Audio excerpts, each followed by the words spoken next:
অন্যায় জুলুমের বিরুদ্ধে কোনো প্রতিবাদ করতে পারবো না, তাহলে এই দেশে থাকবো না। যে দেশে অন্যায় অত্যাচারের বিরুদ্ধে কথা বলা যায় না, সে দেশে থাকবো না। জন্মগ্রহণ করেছি আমার জন্য নয়, আমার বাপের জন্য নয়, আমার পরিবারের জন্য, আমার দলের জন্য, মানুষের জন্য। মানুষের জন্য যদি কথা না বলতে পারি, এই জন্ম বৃথা। আগে শুনতাম মগের মূল্য, এখন তো মগেরা অনেক ভালো আছে, তারা নাম পরিবর্তন করেছে, মায়ানমার করেছে মগের পরিবর্তে। পশুভাইয়ের বক্তব্যের পরে বক্তব্য রাখার সাহস বা দুঃসাহস কোনো আমার নেই।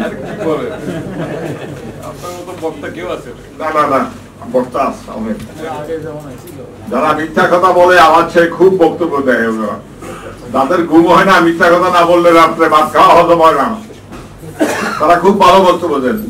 আবার কেউ কেউ টেলিভিশন বন্ধ করে দেন, লাথি মারে টেলিভিশন বন্ধ করে দেন।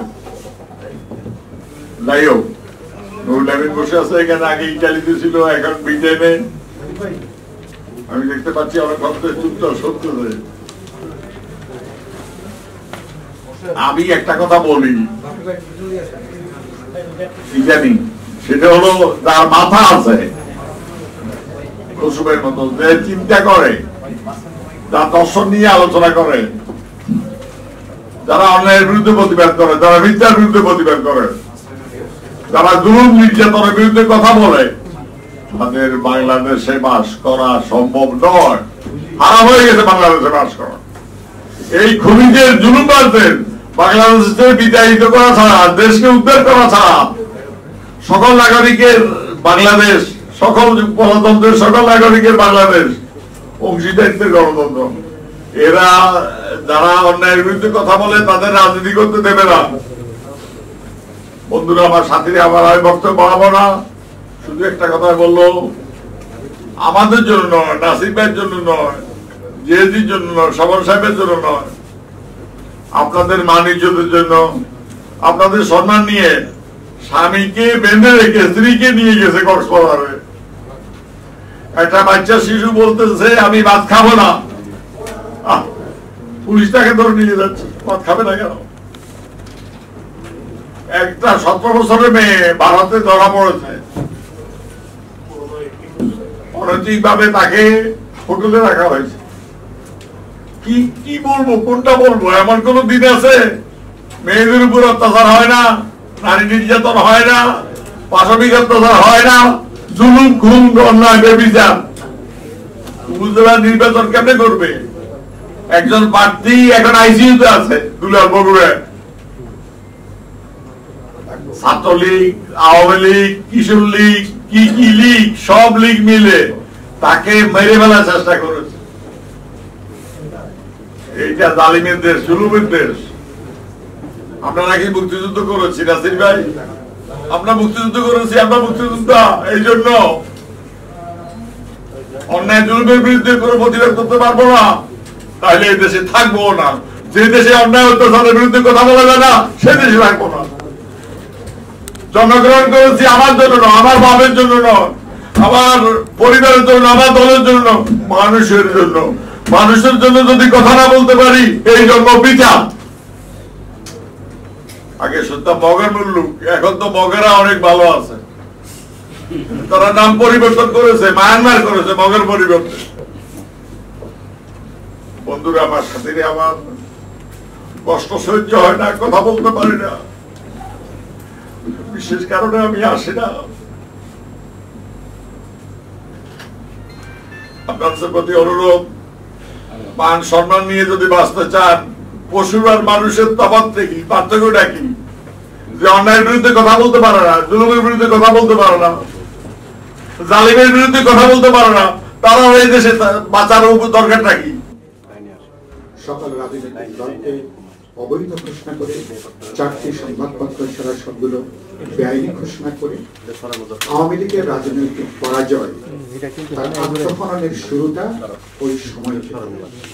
এরপরে আমরা জানি যে পরবর্তীকালের ঘটনা, বিশেষ করে পরবর্তীকালে 2014 সালে একতরফা তামাশা নির্বাচন, 2018 সালে যেভাবে দিনের পর রাতে করবার যে ঘটনা, এবং 24 সালে দুর্ভাগ্যজনকভাবে দামি নির্বাচনের মধ্যে দিয়ে যে সরকারকে জবরদস্তি করে আবার তাদেরকে সরকার গঠন করতে হলো।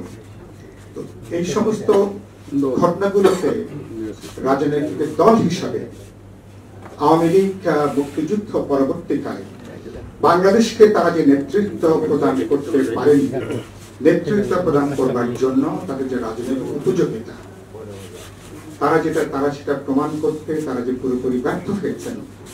বিশেষ করে গত 15 বছর এবং 16 বছর চলছে আওয়ামী লীগের বারংবার যে রাজনৈতিক মৃত্যু, পরে আওয়ামী লীগ এখন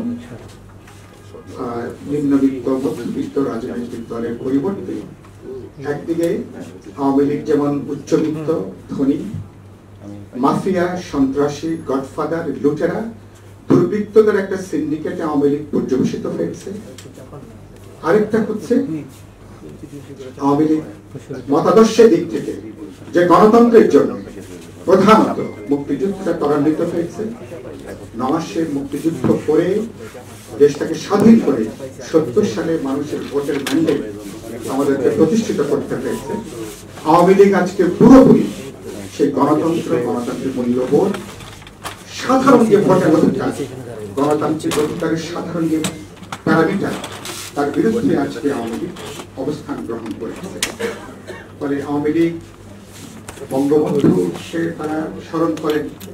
আমি কিন্তু বঙ্গবন্ধুর সংগ্রামী জীবনের যে অধ্যায়টা এবং বিশেষ করে তাজউদ্দিন আহমেদ যিনি মুক্তিযুদ্ধের সময় লড়াইটার যিনি নেতৃত্ব দিয়েছেন, এবং এই মানুষগুলো তাজউদ্দিন এবং তার সহকর্মীরা মুক্তিযুদ্ধের সেক্টর কমান্ডাররা আমাদের এই মুক্তিযোদ্ধাদের প্রতিদিন কিভাবে অপমান করতে হয়, অপদস্থ করতে হয়, আওয়ামী লীগ এখন সে ধরনের একটা উন্মত্ত প্রতিযোগিতায় আওয়ামী লীগ এখন যেন লিপ্ত হয়েছে।